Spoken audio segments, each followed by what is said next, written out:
यह कहानी उस जंगल की है जहाँ धूप भी जमीन छूने से डरती थी। ये कहानी है सत्यवान और सावित्री की, लेकिन उस रूप में नहीं जैसा आपने सुना होगा। इसमें प्रेम तो है, पर उस प्रेम के पीछे मौत का साया और एक स्त्री की नसों में दौड़ता हुआ वो साहस है जो काल के पहिए को रोकने की ताकत रखता था। सावित्री की आंखों में पिछले 364 दिनों से नींद नहीं उतरी थी। उसे वो दिन याद था जब देवर्षि नारद ने उसके महल में कदम रखा था और एक ऐसी भविष्यवाणी की थी जिसने उसकी रूह कंपा दी थी। सत्यवान सर्वगुण संपन्न है राजन, नारद की आवाज गूंजी थी, पर उसके भाग्य की रेखा 1 साल बाद एक काली दीवार से टकराकर रुक जाती है। आज से ठीक 1 साल बाद सत्यवान की मृत्यु निश्चित है। सावित्री ने उस समय अपना सर नहीं झुकाया था। उसने संकल्प किया था और आज वो अंतिम दिन था। जंगल की खामोशी आज कुछ ज्यादा ही भारी थी। सत्यवान कुल्हाड़ी उठाकर लकड़ी काटने के लिए तैयार था। उसने सावित्री की ओर देखकर मुस्कुराते हुए कहा, आज मौसम कुछ अजीब है सावित्री, तुम कुटिया में ही रुको। सावित्री के होठों पर एक फीकी मुस्कान आई, लेकिन उसकी मुट्ठियां कसी हुई थीं। नहीं आर्यपुत्र, आज मेरा मन अशांत है, आज मैं आपके साथ चलूंगी। जंगल के भीतर जाते ही हवा का तापमान अचानक गिर गया। पंछियों ने चहकना बंद कर दिया था। ऐसा लग रहा था जैसे जंगल खुद अपनी सांसें रोककर किसी भयानक घटना का इंतजार कर रहा हो। सत्यवान एक पुराने बरगद के पेड़ के पास रुका। उसने कुल्हाड़ी चलाई, पर लकड़ी कटने की आवाज के बजाय एक अजीब सी गूंज पैदा हुई। अचानक सत्यवान का चेहरा पीला पड़ गया। उसके हाथ से कुल्हाड़ी छूट गई। सावित्री, मेरे सर में बहुत तेज दर्द है। ऐसा लग रहा है जैसे कोई हजारों सुइयां चुभो रहा हो। सावित्री दौड़कर उसके पास पहुंची और उसका सिर अपनी गोद में रख लिया। वो जानती थी वक्त आ गया है। सन्नाटा इतना गहरा था कि सावित्री को अपनी धड़कनें साफ सुनाई दे रही थीं। तभी उसे सामने से एक साया आता हुआ दिखाई दिया। वो कोई साधारण इंसान नहीं था। 7 फीट ऊंचा कद, सांवला रंग जो रात से भी गहरा था, और आंखें जैसे जलते हुए कोयले। उसके हाथ में एक लोहे का पाश, रस्सी था। वह यमराज थे, मृत्यु के देवता।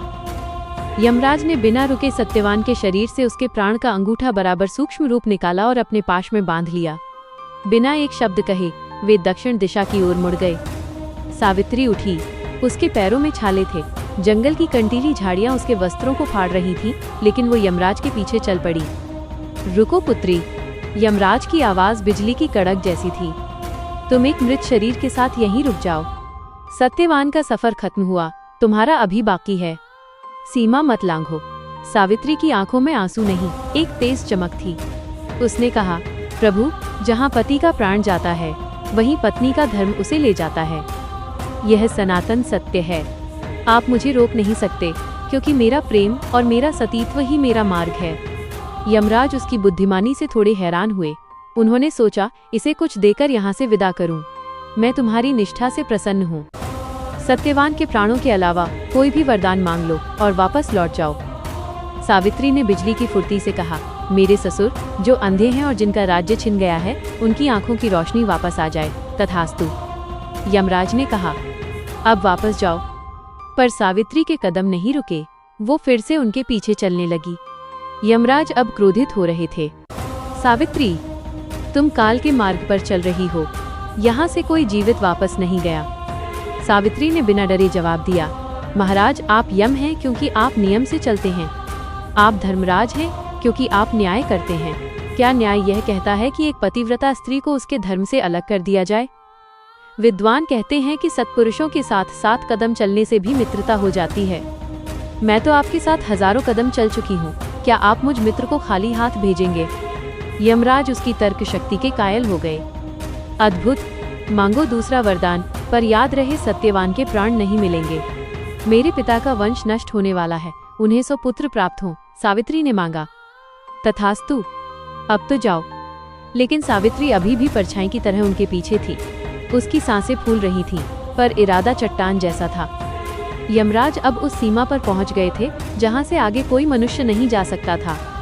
उन्होंने मुड़कर अंतिम बार कहा, सावित्री, ये आखिरी मौका है।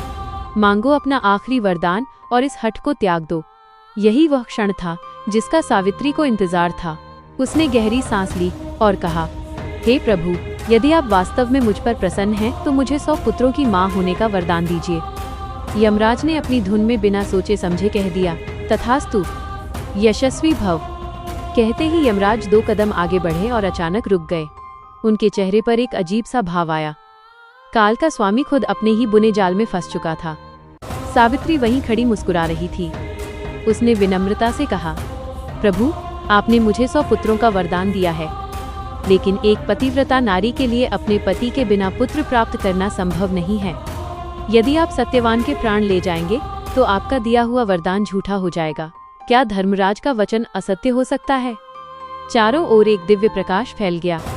यमराज की आंखों में पहली बार किसी नश्वर प्राणी के लिए सम्मान दिखा। उन्होंने सत्यवान के प्राणों को पाश से मुक्त कर दिया। पुत्री, तुम्हारी बुद्धिमानी और साहस ने आज काल को भी मात दे दी। ले जाओ अपने पति को। वह न केवल जीवित होगा, बल्कि तुम दोनों मिलकर एक महान साम्राज्य पर राज करोगे। सावित्री भागती हुई उस बरगद के पेड़ के पास पहुंची। सत्यवान ने ऐसे आंखें खोली जैसे वो किसी लंबी नींद से जागा हो। सावित्री, मैं कहाँ था? मुझे लगा कोई सांवला साया मुझे दूर ले जा रहा था। सावित्री ने उसे सहारा देकर उठाया और कहा, वो बस एक बुरा सपना था आर्यपुत्र, अब सूरज निकल आया है। उस दिन मौत हार गई थी और एक स्त्री का थ्रिलर जैसा साहस जीत गया था।